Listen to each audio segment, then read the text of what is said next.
মুসলমান হইয়া হিন্দুর দুর্গা পূজায় কিভাবে গেলা? আরে তোমার কি হয়ে গেল? তোমার কি লজ্জা শরম তুমি ধুয়ে ফেলে দিয়েছো? তোমার কি কোনো লজ্জা শরমও নাই?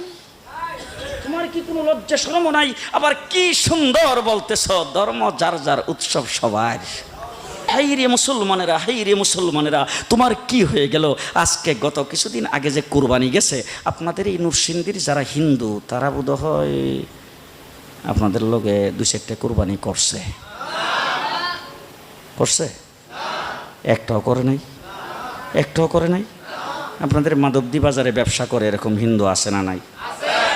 নরসিংদী বাজারে ব্যবসা করে এরকম হিন্দু আছে না নাই?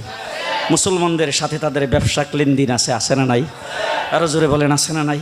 তাইলে আমার যখন কুরবানি আসলো তখন একটা হিন্দু তো একথা বললো না, তাদের সঙ্গে ব্যবসা করি, তাদের সঙ্গে সমাজ করে চলি, তাদের বাজারে বাজার করি, তাদের সঙ্গে লেনদেন করি, তাদের সঙ্গে উঠা বসা করি। তাইলে তো আমরা আমাদের যা সামনে কুরবানি যখন মুসলমানদের আসছে তখন ধর্ম যার যার, উৎসব তো সবার। তারা যখন কুরবানি করে তাদের সাথে আমরাও 2টা কুরবানি দেই। দিছে কোনো হিন্দু? জি, আপনার জুমার নামাজ পড়তে বোধহয় আসছে, ঈদের নামাজে তো যায়, সবে বরাতে তো মোমবাতি দেয়। যে আজ পর্যন্ত কোনোদিন মুসলমানদের উৎসব শবে বরাত একটা হিন্দু মসজিদে দেখার জন্য আসলো না। মুসলমানদের উৎসব শবে কদর একটা হিন্দু কোনোদিন চাওয়ার জন্য আসলো না।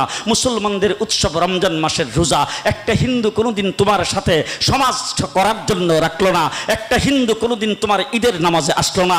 একটা হিন্দু কোনোদিন তোমার সাথে জুমার নামাজে অংশগ্রহণ করলো না, তোমাকে দেখার জন্য পর্যন্ত আসলো না। তার কারণ হলো হিন্দুরা মনে করে এটা মুসলমানের উৎসব, আর তুমি মুসলমান হই হিন্দুর দুর্গা পূজায় কিভাবে গেলা?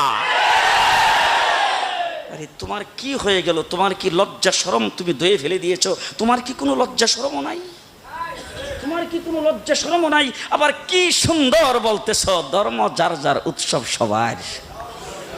হাই হাই হাই, ও মুসলমান যুবকেরা ভালো করে শোনো, ধর্ম যার যার, উৎসব সবার। তাইলে বিয়া যার যার, বউ তো সবার। জি, বিয়ে যার যার, বউ সবার, পুষ্কুনি যার যার, মাছ সবার, গাছ যার যার, ফল সবার, ক্ষেত যার যার, ফসল সবার, দোকান যার যার, মাল সবার। এখন ঘুমাইছে কি কথা বলেন না কেন? তাহলে আমার দোকানের মাল যদি আমার হয়, আমার ক্ষেতের ফসল যদি আমার হয়, আমার গাছের ফল যদি আমার হয়, আমার গাছের নারিকেল যদি আমার হয়, আমি বিয়ে করলে বউ যদি আমার হয়, মুসলমান আমার পুষ্কুনির মাছ যদি আমার হয়, তাইলে ধর্ম যার, উৎসব তার। ধর্ম যার, উৎসব আরো জোরে, ধর্ম যার, উৎসব, ধর্ম যার, উৎসব তার। ও আমার ভাইরা, হিন্দুরা আমার দেশে যারা বসবাস করে তারা আমার দেশের নাগরিক ভাই। কি ভাই? নাগরিক ভাই। সুতরাং নাগরিক সুযোগ সুবিধা যেটা বুক করার সেটা তারাও বুক করবে। রাষ্ট্রের নাগরিক সুযোগ সুবিধা তারা বুক করবে। আমরা মুসলমানের দেশ, বাংলাদেশ সাম্প্রদায়িক সম্প্রীতির দেশ।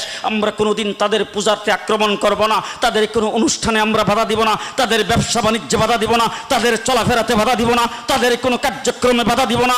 নাগরিক সমস্ত সুবিধা তারা বুক করে বাংলাদেশে বসবাস করবে। এইটা দেওয়ার জন্য যদি আমাদের কোনো যুদ্ধ জাহাজ করা লাগবে সেটাও আমরা করব। তবে মুসলমান কোনোদিন হিন্দুদের পূজায় যাইতে পারবে না। হিন্দু জীবন আমাদের কোনো পূজায় আসে না। ঠিক না বে ঠিক? ঠিক না বে ঠিক? হ্যাঁ, মুসলমান কি সুন্দর। আমার দেশের মুসলমানদের ছেলেপেলাদের পর্যন্ত আজকে গায়ে রং লাগানো হচ্ছে। মুসলমানদের ছেলেপেলাদের ছেলে মেয়েদের গায়ে রং দেওয়া হচ্ছে। তার কারণটা কি? বলে ধর্ম যার যার, উৎসব সবার। ধর্ম যার যার, উৎসব সবার। তাইলে তুমি যখন উৎসব করলা ঈদের দিন, তোমার ঘরে সেমাই পাক হলো, কোনো হিন্দুর ঘরে সেমাই কিনছে জীবনে? আমার রাগ করতেছেন মনে? রাগ করতেছে? তোমার ঘরে যে তুমি সেমাই পাকাইলা ঈদের দিন হিসাবে, তোমার উৎসব হিসাবে, কোন মুসলমানের সেমাই পাক করা দেখা হিন্দু কোনোদিন সেমাই পাক করছে?